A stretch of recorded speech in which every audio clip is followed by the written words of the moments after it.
c'était marrant, c'était un travail un peu transposé pour Denis. C'était, lui, sa voix me faisait penser à les filles, de Los Angeles. C'est une voix un peu, un truc un peu: «Hey, I would like to tell you that». Un truc un peu qui traîne, un peu comme Kim Kardashian. Personne se dirait que Kim Kardashian ressemble à la voix de Nico Dalides, mais moi, c'était une image qui était efficiente pour moi, qui fonctionnait vachement. Le moment où je me suis senti, légitime, à ma place, c'est peut-être sur le tournage de À l'abordage de Guillaume Braque. Toute cette petite équipe, les acteurs, Guillaume, pendant peut-être 2 semaines dans la Drôme, à faire ça, et c'est rentré dans une sorte de quotidien où je me levais et j'étais impatient de tourner, j'étais impatient de proposer des choses, et j'ai l'impression que ça devenait naturel pour moi, et après ça s'est consolidé avec le reste, bien sûr. Mais là, c'était la première fois où, j'étais pas étonné de ce qui m'arrivait, j'avais l'impression que c'était dans ma vie maintenant. Comment s'est passé le travail avec Guillaume? Ça a été, en vrai, beaucoup d'exercices sur des séquences qu'il aurait aimé faire.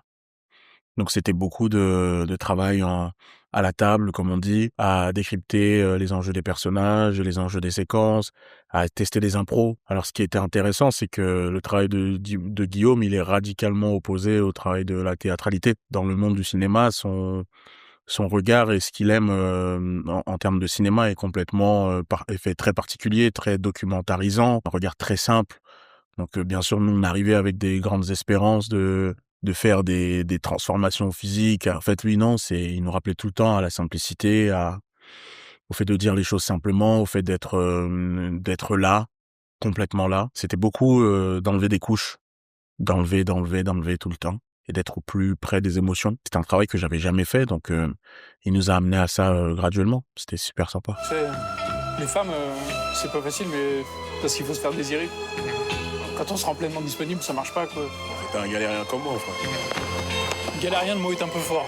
Ah si, t'es un galérien, mec. Je fais beaucoup de théâtre encore, et il y a des choses qu'on peut jouer beaucoup plus simplement en passant par des canaux un peu plus directs. Il y a des choses qu'on n'a pas besoin de prendre en charge, en tant qu'interprète. Il y a des regards, bon, on capte moins les regards au théâtre, mais ça a une incidence sur le corps aussi. Il y a plein de choses maintenant que je fais avec beaucoup plus de recul et de sagesse au théâtre, parce que je suis plus feu follet comme au début et que j'essaye de tout jouer, essayer de me donner à fond, quoi. Après, c'est bien ou mal, mais on prend conscience aussi de sa voix, de comment elle sonne, de comment on la place, de son expressivité ou de son manque d'expressivité. Il y a plein de choses comme ça où on sait que quand on grandit, même tous les êtres humains, on n'a pas de regard sur soi-même, pas de regard en direct. On sait qu'on se verra jamais comme l'autre nous voit. Mais finalement, nous, avec la caméra, on a une conscience un peu plus accrue que ça. Tu rajoutes le corps parce que moi, on parle tout le temps de la voix.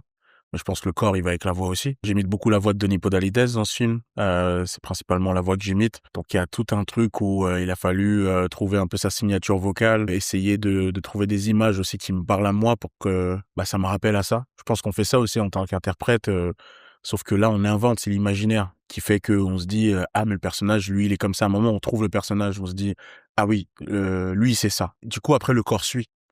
Il y a un truc on se met dans une posture, on se rend compte comment les gens bougent, et justement le corps il aide quand des fois la voix ne suit plus, et quand la voix suit, le corps il s'y met aussi. Enfin, c'est tout un travail d'ajustement.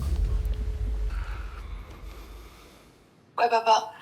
Je suis désolé de ne pas t'avoir répondu tout à l'heure, ma chérie, mais je travaillais. Tu sais que je connais 2-3 galeristes qui t'exposent quand tu veux. C'est très bien, ça.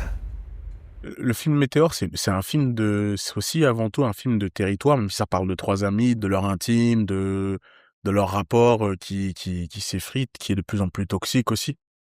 Mais c'est un film de territoire, c'est un film d'ambiance. C'est vrai que moi, il y a une ambiance, l'ambiance dans le film de Jarmusch, dans Ghost Dog, le personnage que joue Forest Whitaker, me faisait beaucoup penser à mon personnage. C'est quelqu'un de très pratique, de posé, de sûr de lui, qui sait où il va. Pour mon personnage, c'était assez,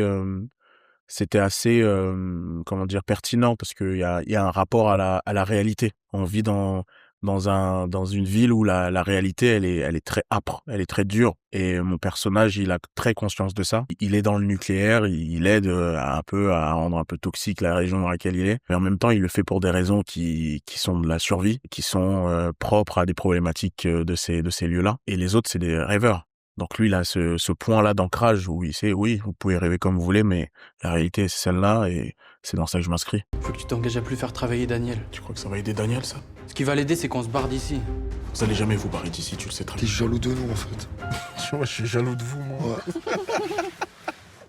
Je suis jaloux de vos chiens pourris et de vos poissons, c'est super. Les réalisateurs, les réalisatrices, les acteurs, les actrices, on est des raconteurs d'histoires. En tout cas, c'est ce qu'on aime faire. L'écriture, ça te permet quand même de prendre en charge des choses que t'aimerais dire toi. Ce qu'on fait souvent quand on travaille avec une réalisatrice ou un réalisateur, on morphe dans l'histoire qu'il nous offre et on essaye de la rapprocher le plus de nous, de faire passer nos problématiques à nous, mais de façon un peu détournée, en tout cas, de ce qui nous parle. Mais là, en tant qu'acteur, je peux parler en tant que réalisateur, je peux parler de choses qui me tiennent à cœur. Je peux avoir mes propres idées. Je peux développer des choses que je peux pas développer en tant qu'interprète. Ça me plaît. J'ai l'impression de faire quelque chose d'important. En tout cas, c'est comme si c'était un grand bol où je versais moi aussi ma contribution. Ça aussi, ça mérite d'être raconté. Je le prends à cet endroit-là un peu comme du sacré, quoi.